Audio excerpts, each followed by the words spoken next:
है, क्या लग रहा है कि सरकार सिर्फ जो है एक खाना पूर्ति करती है कि यहाँ से सरना धर्म कोड के लिए भेज दिया जाता है, केंद्र में जो सरकार है वो अपने ठंडे बस्ते में उसे डाल देती है, तो इसीलिए एक आंदोलन की ज़रूरत है?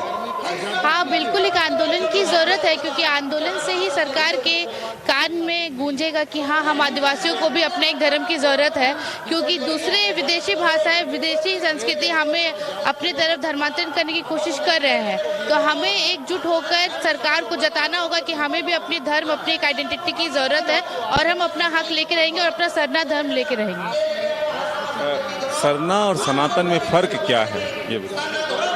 देखिए, सरना धर्म हमारी प्रकृति, हम लोग प्रकृति को पूजा करते हैं, प्रकृति मतलब जल, जंगल, ज़मीन, और सनातन धर्म में उनकी एक, अगर देखा जाए, आइडियल वर्शिप वो करते हैं, एक मूर्ति का पूजा करते हैं, एक देवी देवता को मानते हैं। लेकिन हमारे सरना धर्म में हम प्रकृति को ही अपना देवता, सूर्य को, जल को, अग्नि को ही मानते हैं।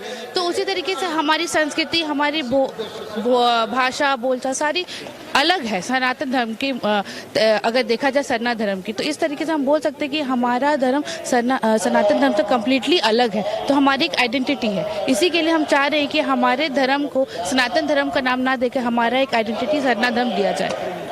लग रहा है कि आदिवासियों का जो मूल चीज़ है, अस्तित्व है, वो खतरे में है। बिल्कुल खतरे में है। अगर आपकी आइडेंटिटी ही नहीं रहेगी तो आप तो बिल्कुल ही एक तरीके से आप समझ सकते हैं कि आपका कोई वजूद ही नहीं है। तो आपका धर्म एक वजूद की तरह, एक संस्कृति, एक भाषा आपका वजूद होता है, एक आइडेंटिटी होती है। और हमारे आदिवासियों को इस आइडेंटिटी की क्राइसिस से गुजरना पड़ रहा है। तो हमें लगता है कि भाषा हमें बहुत मुश्किल से संताली भाषा एक राजभाषा की तरह मिली, लेकिन आज तक झारखंड में उस राजभाषा को मान्यता नहीं दिया गया है। उसी तरीके से धर्म के लिए हम लड़ाई लड़ रहे हैं। अगर हमें धर्म नहीं मिलेगा तो हमारा धर्मांतरण जिस तरीके से तेजी से हो रहा है, ईसाई लोग कर रहे हैं, उसी तरीके से और तेजी से होते हुए हम आदिवासी लोग विलुप्त हो जाएंगे। तो इसीलिए हमारे लिए अपनी आइडेंटिटी को बचाना, अपने धर्म की जरूरत बहुत आवश्यक है। क्या करती हैं? मैं जेएनयू से पीएचडी कर चुकी हूँ और अभी डीयू में असिस्टेंट प्रोफेसर की तैयारी कर रही हूँ। मेरा नाम ज्योति मुर्मू है, मैं जमशेदपुर झारखंड से हूँ। झारखंड के लिए लगता है कि यहाँ की जो अब तक की सरकारें हैं वो सिर्फ एक तरह से राजनीति करती है, वोट के लिए करती है, मूल रूप से जो यहाँ की समस्याएं हैं उसको कोई हल नहीं कर पाया।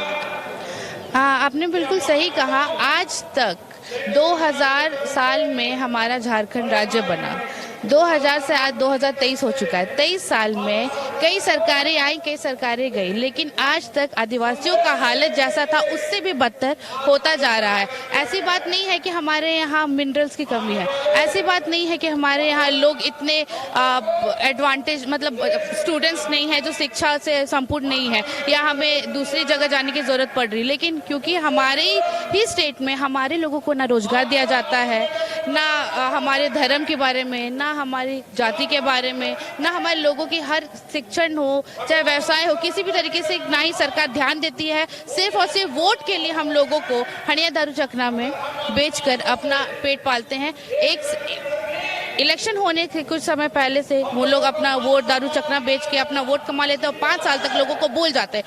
हमारे जो आदिवासी है मूलतः वो लोग गांव देहात में ही अभी निवास कर रहे हैं, वो जैसी स्थिति वैसे ही है। तो 23 साल में भी ना कुछ हुआ है, ना आगे कुछ होगा। जेएमएम सरकार सिर्फ लोगों को बेवकूफ बना के अपना गाड़ी चला रही है और ऐसे चलाने से कुछ नहीं होगा। हमारे लोगों के बारे में सोचना होगा, क्योंकि आदिवासी ही नहीं रहेगा तो फिर कोई मतलब नहीं है। और जितने भी मुख्यमंत्री बने सारे आदिवासी हैं, कोई गैर आदिवासी नहीं। तो आदिवासी होने के बाद भी अगर आप अपने ही लोगों का दर्द नहीं समझ पा रहे हैं तो आपका होना नहीं होना बराबर है। और इसका भुगत रहा है सिर्फ और सिर्फ हमारे आदिवासी लोग और युवा वर्ग के लोग। ज़्यादा ना उनको रोजगार मिल रहा है, ना ही दूसरे स्टेट में जाके वो जॉब कर पा रहे हैं, ना ही उनको किसी भी तरीके की सुविधा हासिल हो रही है। तो सरकार को इस बारे में सोचना चाहिए कि युवा ही आगे पीढ़ी बढ़ा सकता है, आपका जनरेशन को आगे बढ़ा सकता है। तो उनके बारे में सोचना बहुत ज़रूरी है। जेपीएससी जेएसएससी का फॉर्म भरे आप? हाँ, मैंने एक बार भरा था, उसके बाद मैंने कभी नहीं भरा, क्योंकि जेपीएससी का मैंने फॉर्म भरा, मैंने एग्ज़ाम भी दिया और एग्ज़ाम का रिजल्ट आने के बाद ही धांधली शुरू हो गई कि एग्ज़ाम के रिजल्ट्स में कुछ प्रॉब्लम्स है, अब फिर से डिले होगा, फिर लास्ट में वो कैंसिल ही हो गया।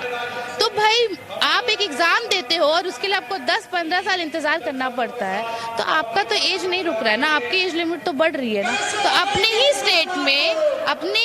स्टेट जॉब्स के लिए हमें इतना स्ट्रगल करना पड़ रहा है, तो फिर क्या मतलब है? फिर तो बच्चे बाहर ही जा रहे हैं। तो सरकार अपने ही लोगों को रोजगार नहीं दे रही है, तो फिर आप सोच सकते हैं कि स्थिति क्या खराब है, और बाहरी लोगों को हमारा जॉब दिया जा रहा है। जेपीएससी जेएसएससी का जो अब तक का रिकॉर्ड है, उससे भरोसा था कि हम सही फेयर एंड फैक्ट जो है होगा? बिल्कुल नहीं। अभी भी मुझे पूरा श्योर है कि जेपीएससी जेएसएससी से कुछ नहीं होने वाला।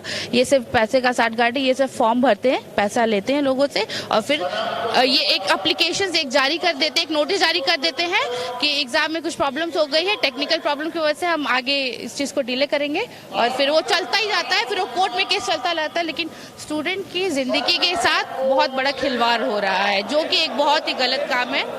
बिल्कुल, आपने सुना एक युवा का दर्द, किस तरह से वो झारखंड से बाहर जाकर पढ़ाई करते हैं, रोजगार के लिए मेहनत करते हैं, और फिर झारखंड के लिए, एक आदिवासियों के लिए लड़ाई लड़ने के लिए आज वो रांची में मौजूद हैं।